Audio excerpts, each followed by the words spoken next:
किसान भाइयों नमस्कार। दोस्तों अभी आप मेरे हाथ में एक सोयाबीन का एक पौधा देख पा रहे होंगे और इसमें फूल भी आप देख पा रहे होंगे। अब फ्लावरिंग स्टेज हमारी सोयाबीन की फसल में स्टार्ट हो चुकी है। मतलब कुछ वैरायटी पे भी डिपेंड करता है कि जैसे अर्ली यदि वैरायटी है तो उनमें 35 दिन के बाद फूल आना स्टार्ट हो जाते हैं। जैसे JS 9560 है, PS 1569 है। कुछ JS की नई नई वैरायटी भी है जैसे JS 2309 है, 2303 है। ये क्या अर्ली वैरायटी है, इनमें 35 दिन के बाद फूल आना स्टार्ट हो जाते हैं। अब हमारे किसान भाइयों के कन्फ्यूज़न भी बढ़ जाते हैं जैसे फूल आना स्टार्ट होते हैं कि अब हमको इसमें कौन सा स्प्रे करना चाहिए जिससे ज़्यादा से ज़्यादा फूल निकले और इस ज़्यादा से ज़्यादा फलियाँ बने और इसके अलावा ज़्यादा से ज़्यादा उत्पादन हो। तो देखिए दोस्तों, क्योंकि इस टाइप के कमेंट मेरे को रोज़ देखने को मिलते हैं कि सर फ्लावरिंग स्टेज स्टार्ट हो गई है, अब हम कौन सा स्प्रे करें। तो एक चीज़ मैं आपको क्लियर कर देता हूँ, यदि फ्लावरिंग स्टेज स्टार्ट हो गई है, आपके फसल में फूल आना स्टार्ट हो गए हैं, तो अब आपको कौन कौन सी सावधानियां रखनी है और कौन कौन से स्प्रे करने इसके बारे में हम डिटेल में चर्चा करेंगे। इसके अलावा फ्लावरिंग स्टेज से पहले पहले आपको कौन कौन से खाद उर्वरक देने हैं और कौन सा स्प्रे करना उसके बारे में भी हम डिटेल में समझेंगे। लेकिन दोस्तों ये सब समझने से पहले एक छोटी सी रिक्वेस्ट जो कि हर एक वीडियो में मैं आपसे करता हूँ, लेकिन आप फिर भी फॉलो नहीं करते हो। जो किसान भाई इस चैनल पर पहली बार आए हैं, अभी तक चैनल को यदि सब्सक्राइब नहीं किया है तो सबसे पहला काम चैनल को सब्सक्राइब कर लीजिए। साथ ही जो साइड में बेल आइकन है उसको भी दबा लें ताकि सोयाबीन से रिलेटेड जानकारी आपको समय समय पे वो तुरंत मिल सके। तो चलिए दोस्तों बिना समय गवाए वीडियो स्टार्ट करते हैं। तो देखिए दोस्तों, इससे पहले वाली वीडियो में हमने समझा था फ्लावरिंग स्टेज से पहले पहले यदि हमारी फसल में ग्रोथ नहीं हो रही है तो उसके लिए हमको कौन कौन सा छिड़काव करना चाहिए। एक बार फिर से मैं आपको बता देता हूँ। यदि दोस्तों आपकी सोयाबीन की फसल में ग्रोथ रुक गई है किसी भी कारणवश, या तो दवाई के इफेक्ट की वजह से, या आप बेसल डोज में कोई खाद और उर्वरक नहीं दे पाए हो, जैसे फास्फोरस यदि आप नहीं दे पाए हो, नाइट्रोजन आप नहीं दे पाए हो, पोटास यदि आप नहीं दे पाए हो, या सल्फर आप नहीं दे पाए हो। देखिए माइक्रो मैक्रो न्यूट्रिएंट्स में सोयाबीन की फसल में NPK और सल्फर इन चार चीज़ों की ही ज़रूरत लगती है। इसके अलावा बाकी आपको और कुछ डालना नहीं है। तो अब इसके बारे में हम डिटेल में समझ लेते हैं। देखिए दोस्तों, NPK में आप 19-19 लेना है आपको, एक पैकेट 1 एकड़ के हिसाब से।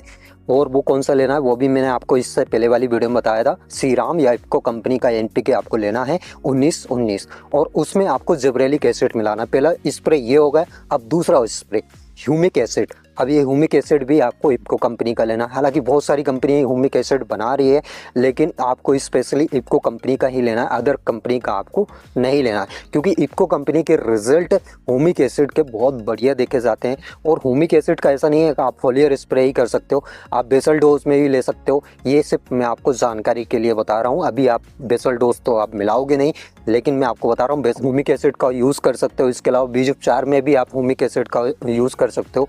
ये ह्यूमिक एसिड का काम क्या रहता है, जैसे हम नाइट्रोजन, फास्फोरस, पोटास, सल्फर और बाकी जो माइक्रो मैक्रो न्यूट्रिएंट्स दे रहे हैं वो यदि मिट्टी में है तो ह्यूमिक एसिड क्या करता है, मिट्टी से जितने भी पोषक तत्व है वो पौधे तक लाने का काम करता है। मतलब उसकी एक्टिविटी बढ़ाता है कि पौधे के पास वो सभी पोषक तत्व लाना जो मिट्टी में है। ह्यूमिक एसिड का बहुत बढ़िया काम रहता है दोस्तों। और जितने भी ये आप टॉनिक डालते हो वो सिर्फ मार्केटिंग के लिए बनाया जा रहा है। बाकी अगर मेन चीज़ जो देखी जाए वो जितने भी हार्मोन है, जैसे ह्यूमिक एसिड है, जिब्रेलिक एसिड है, जो ग्रोथ बढ़ाते हैं, इसके अलावा फूल बढ़ाते हैं, इसके अलावा पौधे को मजबूत बनाते हैं, वो सिर्फ यही है। अब नाइट्रोजन, फास्फोरस, पोटास, सल्फर, इनका मैंने आपको फंडा बता दिया है।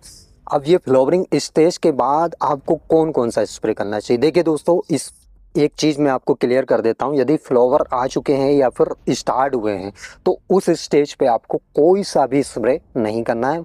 कुल मिला के पौधे के साथ कोई भी छेड़छाड़ आपको नहीं करनी है।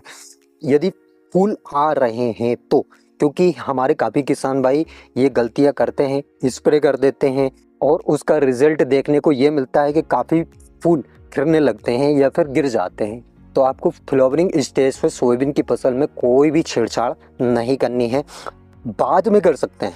मतलब जब फ्लावरिंग स्टेज के बाद फलियां बनना स्टार्ट होती है तब आप स्प्रे कर सकते हैं, वो भी 0-52-34 का। ये शेड्यूल के हिसाब से चलता है। देखिए दोस्तों, फास्फोरस की कब पौधे को ज़रूरत लगती है, पोटास की कब पौधे को ज़रूरत लगती है, वो सब स्टेज के हिसाब से चलता रहता है। जैसे अभी फास्फोरस की अभी कोई ज़रूरत नहीं है, क्योंकि अभी हमने फास्फोरस बेसल डोज में दिया है। पोटास की अभी कोई ज़रूरत नहीं है, फलियां बनेगी तब फास्फोरस की ज़रूरत पड़ेगी। इसके अलावा फलियों में जब दाना बनेंगे तब पोटास की ज़रूरत पड़ेगी, क्योंकि इनके काम मैंने स्पेशली आपको समझा रखे हैं कि क्या काम रहता है फास्फोरस का, पोटास का क्या काम रहता है, सल्फर का क्या काम रहता है। देखिए पोटास क्या करता है, जो दाने का साइज है उसको बढ़ाता है, इसके साथ ही दाने में जो चमक रहती है, कुल मिला के ये दाने की क्वालिटी बनाने का काम करता है पोटास। सल्फर जो कि दलहन वर्गीय फसलों में सबसे ज़्यादा यूज़ किया जाता है और इसको रिकमेंड भी किया जाता है, इसलिए सल्फर को डालना बिल्कुल ना भूलें। फंगीसाइड भी आ रहा है सल्फर प्लस सल्फर में, जैसे बेस्ट एग्रो कंपनी का टेबुकोनाजोल प्लस, उसमें सल्फर भी है, उसका आप छिड़काव कर सकते हो। ये दोनों काम करता है, मतलब उसमें सल्फर भी है, इसके अलावा फंगीसाइड भी है। यदि फंगस जनित रोग आपकी फसल में है तो उसका आप छिड़काव कर सकते हो। कीटनाशक में अभी देखिए दोस्तों बारिश हो रही है, बारिश में कीटों का अटैक बहुत कम रहता है, और जैसी बारिश के बाद धूप निकलना स्टार्ट होती है उस समय बहुत ज़्यादा अटैक हो जाता है। तो इन बातों का विशेष कर ध्यान रखें, रेगुलर अपने खेत पे जाए, विजिट करें और अपने सोयाबीन की फसल में देखें कोई कीट आ तो नहीं गया है, यदि आ गया है तो उसके बारे में भी हम नेक्स्ट वीडियो में बात करेंगे। यदि आपकी फसल में कोई कीट है या फिर कुछ और समस्या है तो आप मेरे को कमेंट बॉक्स में ज़रूर बता सकते हैं, और मैं कोशिश करता हूं कि हर एक कमेंट का मैं रिप्लाई दे पाऊं। आई होप दोस्तों आपको मेरे द्वारा दी गई जानकारी समझ आई होगी, वीडियो पसंद आई होगी। वीडियो अगर अच्छी लगी हो तो एक लाइक, और जो किसान भाई चैनल पर पहली बार आए हैं, अभी तक यदि चैनल को सब्सक्राइब नहीं किया है और ऐसी सोयाबीन से रिलेटेड जानकारी से जुड़े रहना चाहते हैं तो सबसे पहला काम चैनल को सब्सक्राइब कर लीजिए। तो आज के लिए इतना ही काफ़ी है, मिलते हैं नेक्स्ट वीडियो में नेक्स्ट टॉपिक के साथ। तब तक के लिए tata bye bye, take care, अपना ख्याल रखिएगा। जय राम जी की।